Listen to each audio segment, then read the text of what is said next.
In today's video, we're going to be stomping our way to Mythic, and we're going to be doing it with a very classic archetype of mono green. But this one looks a little different, I'm sure, than you're used to seeing, and that's because we have 5 colored lands in this deck.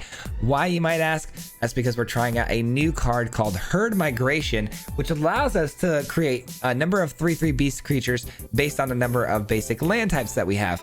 And now the lands are going to actually be very easy to get out onto the battlefield. We have things like Beast Caller and Gala Greeters right into a Kodama, which is going to allow us to modify our first 2 creatures, getting in for an attack and finding basic lands of our choice from our library. We also have things like Topiary Stomper, which allow us to go grab, a basic land as well. So it's very easy to get all 5 of these colors onto the battlefield with very little problems. And then on top of that, we have Defiler and Silverback Elder, 2 very great top end cards in their own right that can end the game quickly. So this deck is actually very powerful, and it was actually extremely consistent for us as well, and we got to Mythic fairly easy in today's video. So I hope you guys enjoyed today's video and find some value in it. As always, there'll be a full deck breakdown at the end of today's video, so stick around for that. In the meantime, in the links below, there's a full deck list, and if you guys enjoy content just like this, if you wouldn't mind giving the video a like, subscribe, all that good stuff, I'd greatly appreciate it. But with that being said, guys, enjoy today's games. We'll see you here at the end. Peace.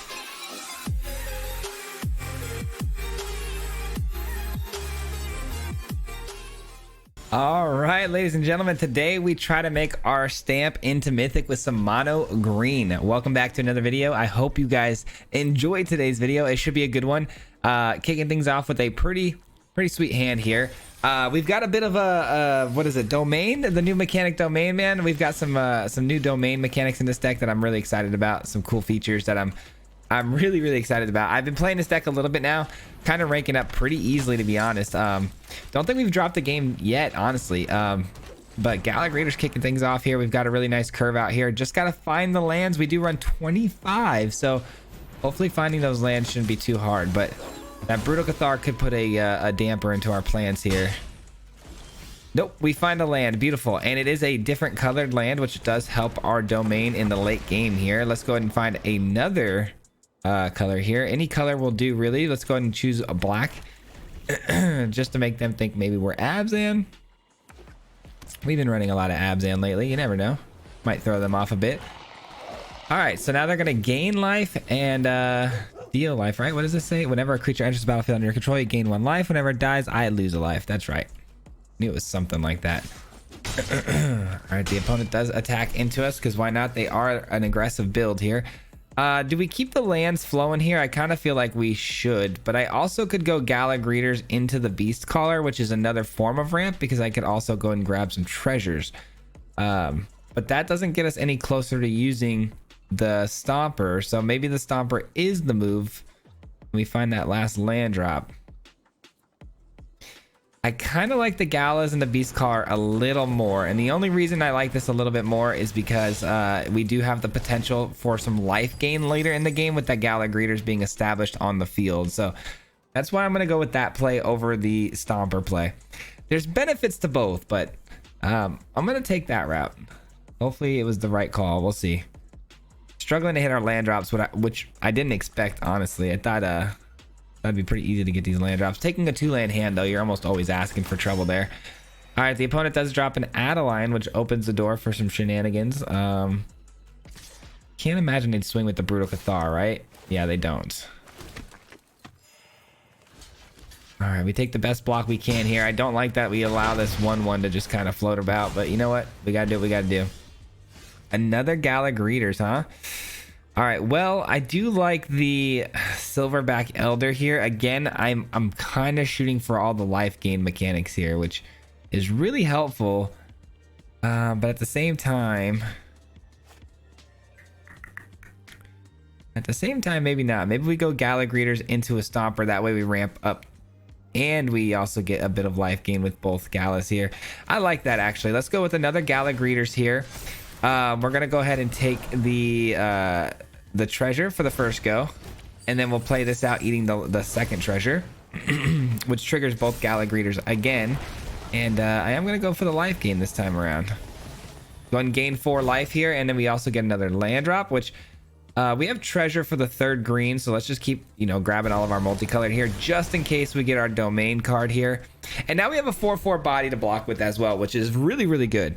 Being able to stop, hopefully, the Adeline in his tracks. We can go ahead and shift the 2 counters we have on the Beast Caller over to something else. I like it. I think we're in a pretty good spot here. I also like this chair, man. I got a brand new chair today. I'm so excited. The last one was absolutely killing me. This one, much, much higher quality. Hopefully it'll help me think a little bit better and be at, you know, peace of mind a little bit more.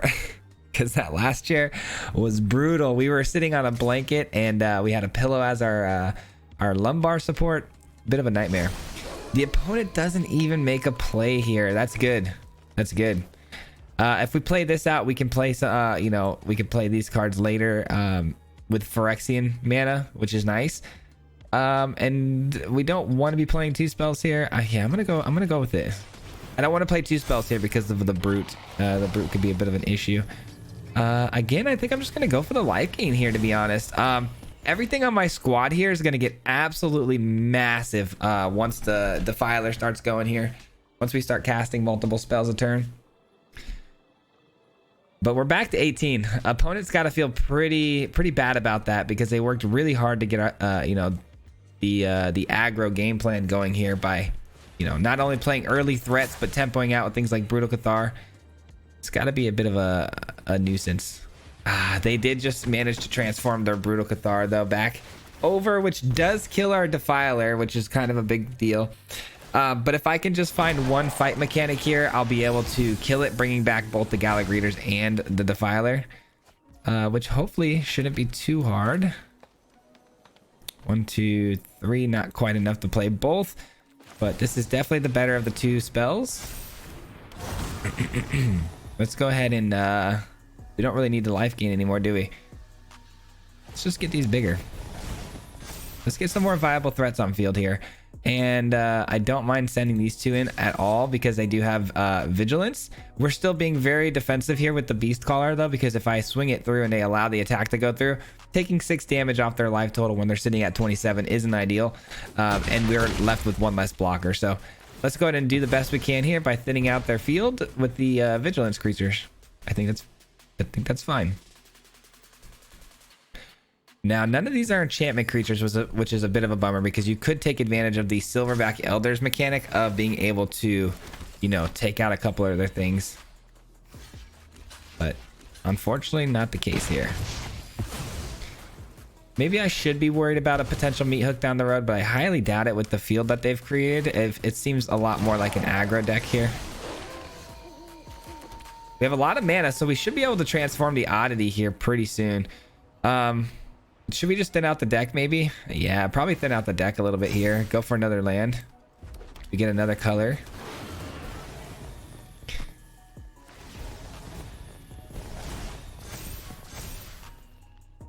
All right, again, I don't see a problem with swinging in with these 2 here, leaving back some defenses here. The opponent's still definitely beating me in the life total department. As long as they don't have 2 spells to cast here, we should be okay. I mean, we have 3 ways to gain life on the field, so even if they do flip the Brutal Cathar over and take, let's say, our Elder because it's our best card, we're still in pretty good shape with the Gallic Readers just collecting us a bunch of value. But we have a really, really good field here. I mean, we got all the colors of the land we need. So if we can find our domain card, the migration, that'd be fantastic. I've yet to drop that card yet on the field. We only run 2, but just in case we find it, we're prepared. All right, that's not a problem at all because they, you know, can make something more expensive, but we don't really care. Gallic Reader's fine with me. We've already played 3. It's not likely that we're going to draw another one. There's a second spell though. Bummer. I didn't think they'd have it. They only had 1 mana left over. I didn't think they'd be able to get it, but they find it, which does cause an issue for us. Does cause a bit of an issue because the opponent is going to take our Elder, which we could have used. But it only takes 1 fight mechanic to get back a ton of value from our opponent here. And there it is. That's all we were looking for, really. And that should be game, honestly. Blow this up. That's all we needed. And now we've got quite the board state developing here. I mean, every Gala Greeter here just getting every trigger that they can. Ton of life gain. And there's the scoop. They didn't want nothing else to do with that game, and I don't blame them. They were about to get outvalued heavily, and that puts us 2 games away from Mythic, ladies and gentlemen. And if you just take a look here, I mean, this thing was just going to start pumping up the entire squad here. We didn't even get to choose our silverback choice yet, which was probably going to be gain some more land or maybe even thin out the deck. But I mean, great game all around. All right, a great first game to kick things off. We're 2 away from Mythic now, getting very close. I'm pretty excited. I think we're going to be able to get to Mythic pretty easily in today's video. And then also from there, you know, we can... sorry, I'm looking at my hand here. From there, we could probably play 1 or 2 more in Mythic to see what we can do. Opening hand here is not terrible. It's just not great. I'd really like to use the Herd Migration as an actual late game spell, but this hand doesn't exactly allow us to find those extra lands that we're gonna need. Opponent on mono red, that's a bit of a problem, to be honest. The Rebuke, though, at least will be you know, a viable card here. All right, at least 1 migration can get us a land for the other, which is nice. It's nice too that we gain a bit of life. I think in this particular matchup, gonna be pretty important to gain that extra life. All right, we're definitely going to go obviously grab, like I said, another land here that's not the typical green. We're going to pass the turn. They might actually sack their Harvester here with their blood token to kill my Gala Greeters, which is honestly not a terrible trade-off. Whenever it's just battlefield, you may search for a basic land card, reveal it, put it in your hand, and shuffle. Kind of the same thing I just did. And they can sacrifice this to put 1/1 counter on target creature, activate only as a sorcery. Just a single 1/1 counter, huh? No attacks. They choose not to go for the Gala Greeter kill, which again, good and bad at the same time, because now we can just, you know, gain life with the creatures entering the battlefield, which, you know, I'm sure they don't want to see. Which I am going to gain life because I could get the Gala Greeters bigger, but it still dies to the Harvester tap. So I'm just going to go ahead and try to race it by, you know, mitigating some of the damage the Harvester dishing out by gaining the 2 life. Feeling pretty good about this, man. We got 3-4 lands down, about to be a 5th land drop coming in, so we're getting pretty close to the Titan. Titan is obviously going to be an absolute game ender, game shifter for us here. Opponents on Rakdos, though. I'm sure we're going to see an Anvil here soon, which, you know, creates different pathways for damage to be dealt to my face. Opponent does this for 1, takes care of the Gala Greeters, makes sense. Ronin comes in. Not bad, not bad. Again, I have the Rebuke though, so I mean, I can do some stuff with that. This is actually super helpful. Yeah, we're gonna play this out, bring this in. We'll find ourselves, let's say red source, just, you know, show the Jund colors. Let's go and attack them in for 4 here, and then we can Rebuke. I'd rather Rebuke, honestly, the Ronin, because it's a less it's a much more tricky problem to solve, the fact that it keeps going back to their hand. Target player loses 2 life and you gain 2 life, create a okay, that's fine. That's fine. That does open the door for them to sack the Harvester though, and take something out here. They take out the Stomper, which is interesting. The Stomper is not a viable threat just yet, but I mean, I am only 1 land away from being able to do it. Let's see. Activate only as a sorcery, so let's go ahead and prevent them from being able to activate that ability. Let's kill it now.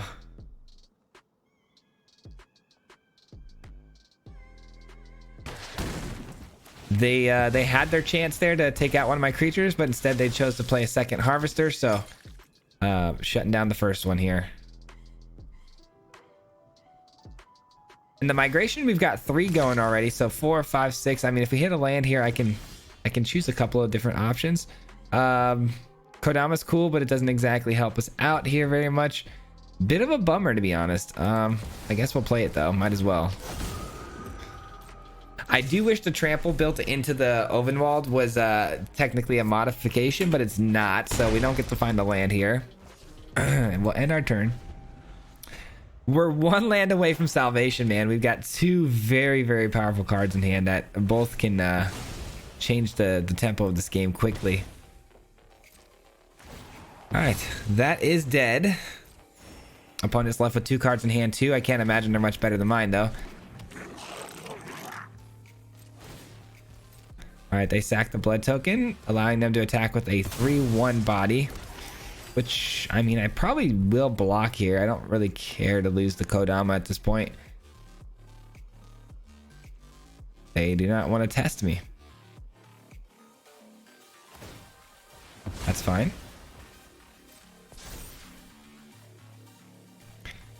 One card left in our opponent's hand here. What could it be? What could it be? And we find ourselves a Master's Rebuke, which is not the worst thing to find, but not exactly the best thing to find. The best thing to find here would have been a land straight up, but it's all good. All right, they must have a land in hand. They do, and they go digging for some other options. Pass the turn. We're gonna rebuke, obviously, the 4/2 here. Hopefully they invest a little bit more into the 4/2. Maybe they oh, another land in hand here, huh? Must be getting flooded. We like the sound of that. Well, it definitely seems like it's a playable. What it is exactly, I'm not sure.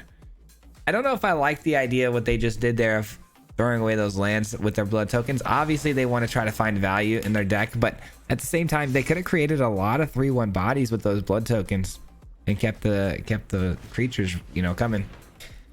Ultimately left to have to play out the Ronin here. Oh, they're gonna sacrifice it. Makes sense. They sacrifice the Ronin. All right, they're gonna attack in with everything here, I would imagine, or at least everything but the smelter. No, they don't. Very interesting, man. Didn't really matter which creature I chose there. Obviously, that's stronger. I probably should have chose that, but it's fine. All right, here we go. Still no land. Holy cow. Come on, game. Help me out here. We got to find a land. We really got to find a land. I've got two fantastic cards that are literally burning a hole in my pocket right now. So if we could find it, that would be great. Opponent gets to put a 1/1 counter on our creatures again. So our opponent's getting flooded when we're getting screwed. So it's kind of this interesting dynamic, but I'd much rather be getting mana screwed than flooded. So I'm glad we're on this end of the field.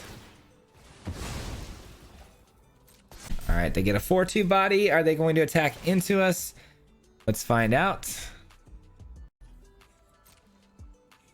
Yeah, I imagine they would, because why not? If we draw into a creature, we can, you know, fetch our land that way. So I'm actually gonna, well, it's gonna come in tapped though, so I guess it doesn't matter, does it? All right. We just gotta pray the top deck here's a land. That's it, straight up. Come on, land. All right, at this point, I mean, a treasure, it'll have to do. A treasure will have to do. It's a little bit of a makeshift land, but we'll take it. All right, the opponent says nice. Well, let's find out what they top deck. They've drawn into a lot of lands, which means they've got to find a threat sooner or later. Something very viable, I'm assuming. It's only a matter of time. The good news is, though, we're gaining 9 life next turn, which is so good. And they show no threats here for the attack, which is fantastic. Oh, would you look at that? It's a land. All right, let's get it in. Holy. All right, let's gain some more life. I mean, just gaining life seems like a really good idea right now. All right, we're back to above 20, I believe, or right at 20. Okay, perfect. Right at 20. We finally can start attacking into our opponent, who's at 12. Our board presence is absolutely terrifying now. And they're down to 1 card in hand. This seems like we've got it locked up. Took a long time to get here, but we got it absolutely locked up here. And Herd Migration is going to get us 3 creatures, which is fantastic. Even more if we can maybe trigger the Silverback Elder to find us some certain lands. I don't see how they come back from this, and they do give us the good game. So looks like we've closed this one out. A meat hook for 4, 5, 6 wouldn't even do the tricks. Yeah, I was gonna say that wouldn't even do the trick.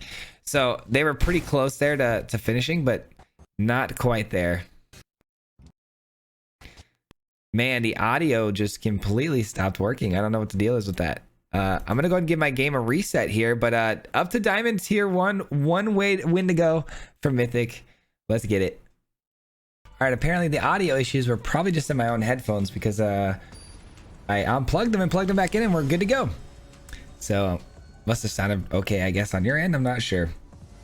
But yeah, we got one more game, guys. One more game here to close this thing out. And opening hand here isn't terrible. We do have a 2-drop, which is, you know, the most we can ask for in this situation. Followed by Kodama. Perfect. This is absolutely perfect.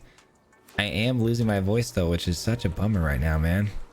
Getting over a little bit of a sickness at the moment, so losing my voice a bit here towards the tail end of this recording. Hopefully we can make it to Mythic before it's completely gone. All right, Beast Caller is in. Let's pray our opponent doesn't have removal spells for it, because we really need it to get through for some mana, so we can ramp up to these baddies. Nope. Unfortunate. Unfortunate. At least we had the backup ramp mechanic here, which is going to be the Topiary Stomper, which does get us to an early silverback, which can gain us some life, which is great. I'm gonna need it because they've already come out of the gates very hot, and they're still only at 2 mana, which is great news for us. Great news for us, because that means our silverback should come in pretty protected, I would hope. We'll see. We'll see. It avoids a lot of removal. Obviously the Infernal Grasp is the scariest thing for it, but oh, they have another one. Don't tell me that. Oh, let's go. Let's go. There's no cut down available for them for an Elder, so we're looking good. Let's go. Do they attack into us? They do with the Death Touch and the Menace. Makes sense. All right. We gain that life back very easily, though. Back up silverback, and now we're going to be gaining 8 life a turn, so gonna be hard to come back from that from the opponent. Do I attack? I still think I played defensively here. Obviously this does get Death Touch next turn, but we can stop the Menace attack from getting through, and we can also kill these bones. So we're gonna pass a turn here. We'll play defensively. No need to get aggressive here. That would be a mistake, I think, on our point. But again, they don't find that land drop, so they have to use all their mana here to pump up to Death Touch. No attacks, huh? Interesting. I would definitely send them because we're at 10 right now, but we're going to be gaining a lot of life per turn, so it doesn't really matter a whole lot. I mean, now we get Titan of Industry in. Now check this out, guys. I mean, we're going to be back up to 20, I think, in this next turn. Absolutely insane. Yeah, we're just gonna go ahead and go right back up to 20. And this can attack freely now because it has I guess I should have just sent everybody that time. That was a bit of a mistake. I got a little bit, unfortunately, too passive there. Definitely should have swung in with everybody. But I do have the Rebuke as well, which can also kill one of these Death Touch creatures. And if I can figure out a way to get 1/1 counters on these, Kodama's going to be absolutely clutch. Not quite, but at least it does trigger both of the Elders here. And I'm going to go ahead and just go ahead and ramp up here. I'm going to ramp up. Ramp up, ramp up. There's another land. And I'll see how they attack here. And I kind of want to save the Elders over the Titan, which is kind of crazy to say, but I want to see how they block here. Okay, so they also value the Elders much higher. Okay, so we'll do it like so. I was expecting one of those blocks to go towards the Titan, and when it did, I was going to protect the second Elder, but they went both on the Elder, which was actually a smart block. I don't know why I didn't anticipate them actually making the right block there, but Tenacious Underdog. All right. They attack into us for some reason, I guess just to get a little bit of extra damage through, but I'm going to block here because I don't care about the Kodama. We have a backup. This is nice. I'm going to keep going for the lands for a second here, and the reason being is because A, I want to get all the domain colors, but on secondly, I want to thin out the deck here. If I can thin out the deck, our top decks are going to be much better. Gala Greeters plus us up, so we can also ramp that way as well, and we get in with the 2 creatures, and I think we're pretty good to go, man. I think we've locked down Mythic, to say the least. 16-3. I mean, infinite land to none, but they do have cards in hand and we do not. That's the biggest thing. Do they have removal? Looks like that's not going to be the case. We allow it. We just close out the game for victory here. Somehow we still top deck the land. Crazy. All right. GG's, man. We did it. We're in Mythic, and I am going to go take a quick look and gander and see exactly where we landed in Mythic, if it's like high percentage or... We did get there on the 17th. So let's see what halfway through the month gets you here. Let's see. We might as well just keep this one going. 92. You're telling me that many people are Mythic already? Crazy. All right. Well, we're kicking things off at 92. Let's get it started. All right. Here we go. Our first game in our Mythic run through. Let's get it. Let's get it. I'm excited, man. I'm excited to start this chapter in Mythic this month. We don't get to Mythic every single month, so it's always fun to get there, and I always get a little bit excited once we get going. Opening hand here is pretty good. We get the Beast Caller to kick things off, so let's get it, man. Starting things out at 92%. Don't like that, man. I really thought we were going to start higher than that. I was kind of excited. I'm like, well, we got here kind of quick, but apparently so did everybody else. My wife got me a new shirt for my birthday today. It's kind of cool, man. It's she got me a couple of these. They're coming in the mail still, but a couple baseball jerseys, but they're anime style baseball jerseys. It's got, the back is kind of cool. We got the patch here. Oh, over here, the patch here, and then on the back it says Goku, and it's got the big logo for Goku. I think we kill this, right? We can't really afford for them to tap that next turn to kill the Beast Caller, so get it out of there.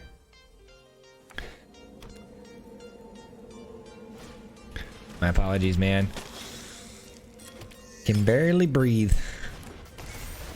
All right, well, that makes things difficult because, again, I can kill this to ensure the Beast Caller doesn't die, or I could just send in the Oddity, which puts it at 3-3, and the Beast Caller probably will die. But the Beast Caller does give the 1/1 counters over to the other creature when it does die, so we might as well give it the opportunity here. Yep, they make the block. That works. Never gonna kill it either way, so I'm happy to get the 1/1 counters all over here on the Oddity. Putting it at a 5/5, giving it enough of a breathing room here to stay away from a meat hook for quite some time.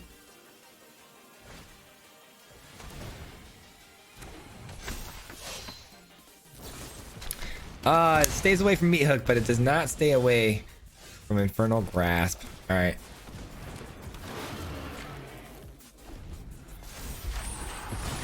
All right, we are drawing a bit dead here. I'm hoping for some answers though. Oh no, that is really bad. -2. Yep. Things are looking a little grim for your boy here in his first match of Mythic. Alright, the Anvil comes down. They are out of cards in hand, but it doesn't necessarily mean a whole lot for us when they have a Liliana on the field, which is going to take clear advantage of the +1. So I guess we just hope our top decks are absolutely juicy from here on out. It's going to come down to that, honestly.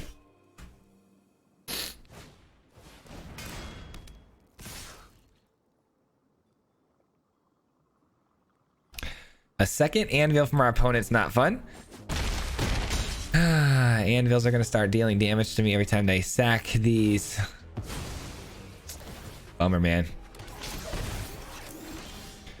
And we top deck another land. Absolutely unfortunate for us there.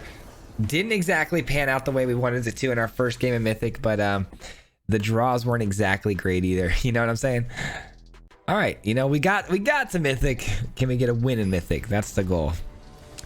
That last game, I mean, we started off with a pretty decent hand there too. It just, I mean, we just petered out quickly there as far as value goes.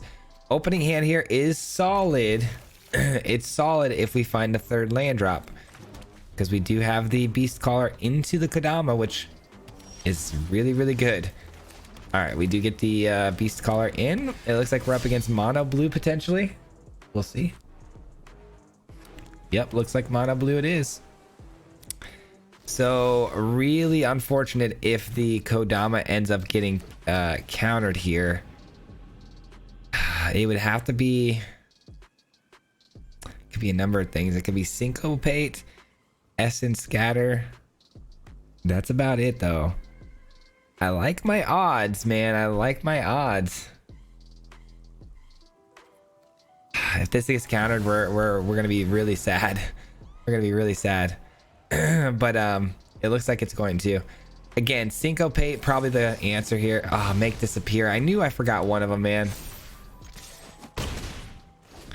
I knew I forgot one of them. But you know what's good news is though, is that the Beast Caller is now a 3/3, which is a lot of damage being dealt every single turn. And I'm gonna go for the Stomper here because I don't want the Oddity to get countered. I'd rather get the Stomper countered.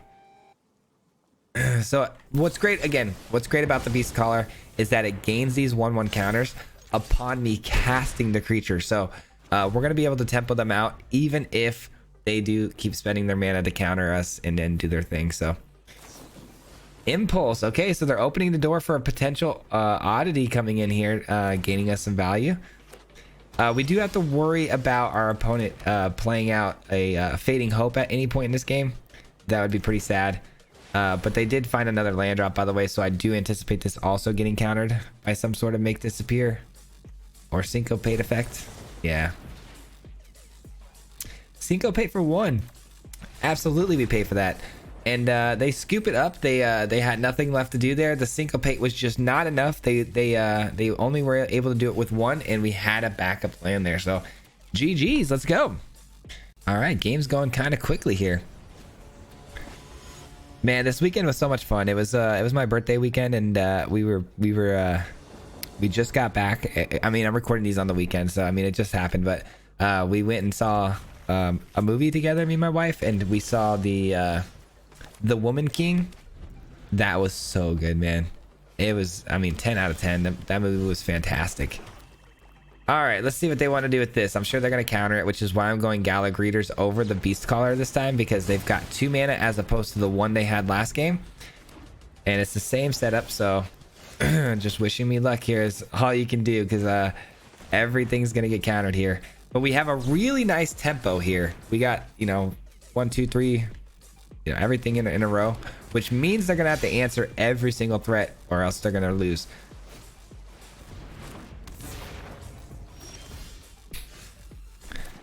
All right, that's kind of a big deal, man. They opened the door for the Kodama to come down, which does also open the door for the Beast Caller to get, the 3/3 and trample. And we will pass the turn here. This is fantastic. Things are going extremely well in this game because they had to force down the Djinn and they had to play the Thirst for Discovery, which opens the door for a lot of shenanigans. I'm going to go ahead and allow this. Obviously, they want to cast a spell, making this bigger, which would be a bit of a bummer if that happened. Let's just keep the tempo going, man. Keep the tempo going. Silverback is a fine play. It gains me life every turn. I don't expect it to resolve, and it does. Wow, it does resolve, which kind of a big deal, to be honest. It's a really big deal. Because again, this actually it acts on its cast spell, not resolving. So the fact that all I have to do is cast a spell to get the value is so huge. All right, so they Thirst for Discovery again. Sorry guys, I am really losing my voice. It's going south quick. I get to ramp up though into the Titan of Industry play, also the migration. We're gonna have plenty of resources to get a big migration off.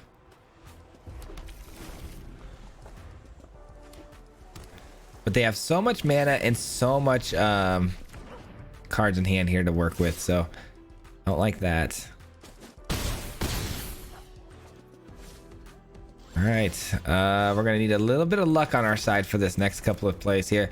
I am gonna go with the Silverback Elder, which might seem odd because this can get me life gain right away, but I do anticipate this getting countered, and when it does, I do have the Rebuke to kill one of these Djinns, which is nice.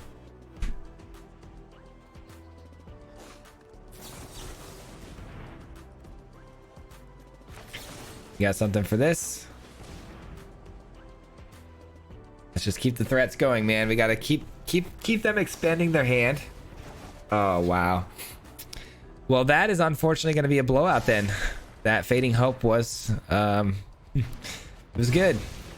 It was good. No attacks. Hopefully we get this Titan resolved next turn. Otherwise, this game is as good as over. Well, that actually will be 8, which means they do have lethal. Bummer. Bummer, bummer, bummer. Tough, man. That was a tough game right there. They just happened to have that Fading Hope, man, which was so clutch for them. So clutch. Little back and forth here in Mythic, that's for sure. Little back and forth. All right, looks like we got time for at least one more game here, and hopefully we can close strong. Close strong with a nice little win and get on to the next build. All right, opening hand. Ooh, that is not good. We have the Beast Caller, which is fantastic, but the rest of the hand does not look very good. I mean, that doesn't look great either, to be honest. We have to mulligan that as well. All right. Gotta do what we gotta do. Pray we hit a 2-drop here.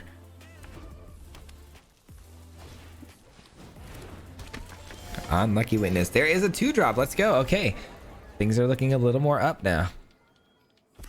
Unlucky Witness is a strange card to see come off the top. I would expect this to be some sort of sacrifice deck, but I don't know. It looks like maybe mono red.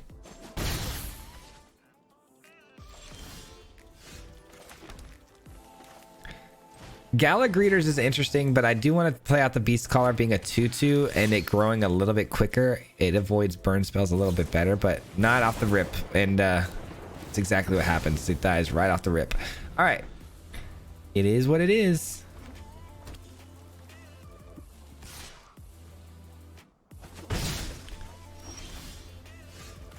All right, Gala, do you stick?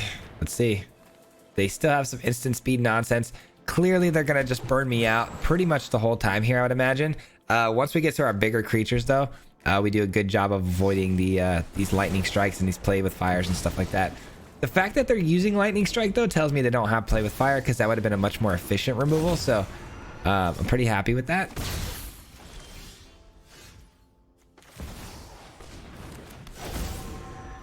All right, we have a pretty good block against the mana forms copies that they're gonna get, because they're gonna play out, you know, obviously some instant spells to get some copies. But no, they just play out another 2/4 that says whenever you cast a non-creature spell, deals 1 damage to opponent. Whenever you cast a non-creature spell, deals 2 damage to opponent. Okay. We'll take the 4. Oddity. I like the oddity here because it also can rebuke some stuff down the road. Do we play defensively here? Probably not. We have a good block with the Kodama on anything over the top. So, all right, the opponent does lose their Witness in order to get a couple of cards off the top. Let's see what they find. 2 lands. Love that. All right. Love that a lot. What are the 2 cards in hand, though? That's going to be the key right here. Bombardment. Wow. Okay, I didn't expect that. Didn't expect that at all. It's a lot of damage coming through.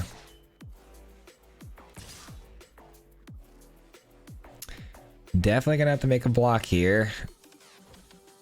And rebuke on the mana form seems like a necessity as well. We're gonna have to get a little defensive here. That is for sure. I think we just kill everything here, yeah?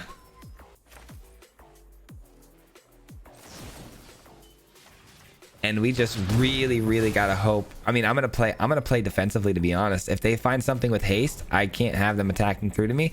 I really need to find a land to get this down and then follow that up immediately with just non-stop creatures, because I gotta blow up that bombardment and I've got to start gaining some life. So we have the answers.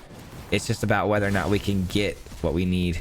The opponent finds another lightning strike, 3 to the face.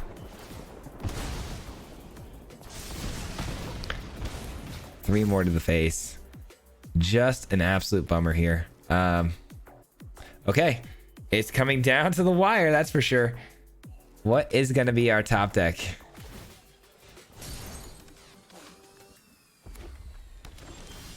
It is in fact a land. Okay, now it comes down to what can we find off the top? It's got to be creatures, man. It's got to be creatures, and we're fine. If we find 1 creature here, we can gain the 4 life. And then hopefully, I mean, I don't know. I don't know. It's going to take a lot because we got to gain the life, but also we got to, you know, protect from a lot of things here. All right, it is a creature. I almost feel like I have to go bombardment, but I also feel like if I don't go with the silverbacks, gain 4 life. It's a lose-lose situation here, because if they draw a burn spell off the top, I lose, period. Because if I blow up the bombardment and they find a burn spell, I'm dead. If I gain 4 life, I go to 6. If they find a burn spell, I guess there's more likely that I survive, because if you know, if it's a play with fire. But all right, we'll do the life gain then. Tough decision though, man. Holy. All right, got to play defensively here, so protect the field. We might be able to make a comeback here though, man. They were really fast out of the gates though. I respect what they were trying to do here. Come on, one more creature. We can do this. Yes. Okay. Now we're talking.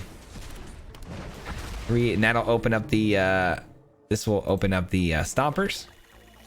Love that. Just for good measure, I would like one more creature. I know that's being greedy, but if I can just get one more creature, I'll be super happy. I mean, if they top deck some sort of nasty burn spell that they can pump a lot of mana into, they could win the game, but they don't. They don't find it. We're able to close, and a big nail biter to end the game. Stuck at 92 all the way through. A little bit of back and forth, man, but honestly, a really fun game. So let's break the deck down now. That will conclude today's gameplay portion of the video. We're going to break the deck down now and talk about it a little bit. But before I do so, I want to give a huge shout out to everybody who's made it this far. I do appreciate it very much that you stuck around this long. It helps a lot with the YouTube algorithm, so I want to say thank you for that. It means the absolute world to me. But let's jump right in and talk about today's list. So of course I wanted to get to Mythic today. That was the main goal, and I thought to myself, what would be a pretty easy, smooth way to do that? I thought mono green sounded really good because I haven't seen mono green a whole lot lately, and it's always been very good to me and very consistent, and today was no different. And I saw this herd migration card. I've seen it played before, thought it was a really fun looking card to play, and obviously we didn't get to play it at all really today. It didn't come in, it didn't come into our hand on the times that we could have casted it for, a lot. And then we've also, we found it when it was too early and we didn't have the mana. It just kept, it kept eluding us, which was unfortunate. But that was the build around today. I was like, how can I implement this into mono green deck and still play it for ultimate value? And I was like, is there a lot of things that can get us basic land types? And I found Topiary Stomper, obviously, and I love this Gala Greeters and Beast Caller right into the Kodama. I've done this combination plenty of times. It's a fantastic 2/3 drop combo because both of these will get 1/1 counters. Kodama comes in, we start ramping right away, which is great, and it allows us to be very selective about how we ramp. And the Topiary Stomper, same thing. We can go find a basic land of our choosing. So I thought, okay, well, we'll throw in one color of each, and we got ourselves a pretty good herd migration. And then from there, I just built the deck with, some of the most powerful green cards I could find. I knew Silverback and Defiler had to be in this deck because these two cards are insane.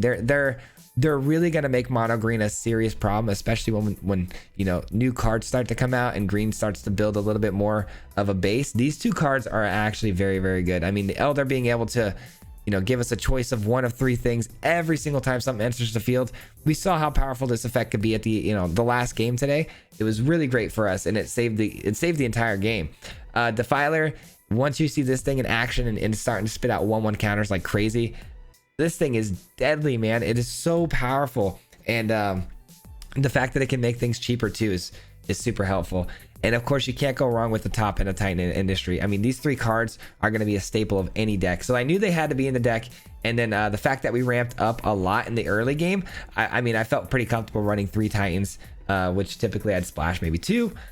And then I had to fill in the curve a little bit here, and I thought Oddity was the best 4-drop I could find for this deck. Oddity is just a fantastic 4-drop, it being a 4/4 trample haster, and then you can transform it in the late game. If things start to slow down, you've run out of cards in hand, you can transform the Oddity, turn it into an 8/8, and you give your whole team +1/1 in haste and trample. I mean, that's such a powerful effect.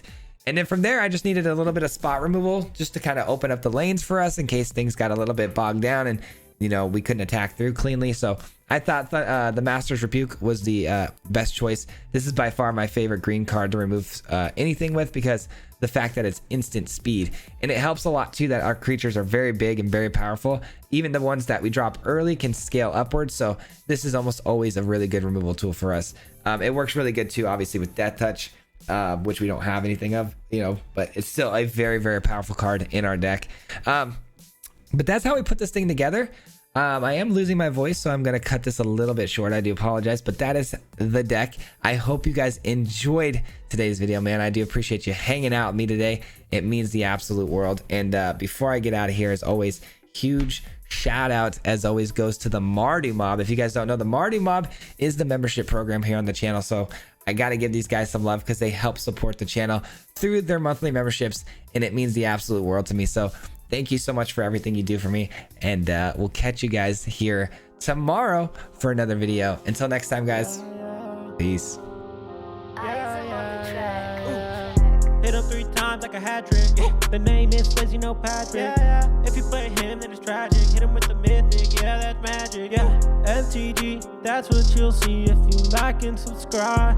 With the upload, man, man, all of the time. Coming with the best decks, this is the meta. This ain't cheap.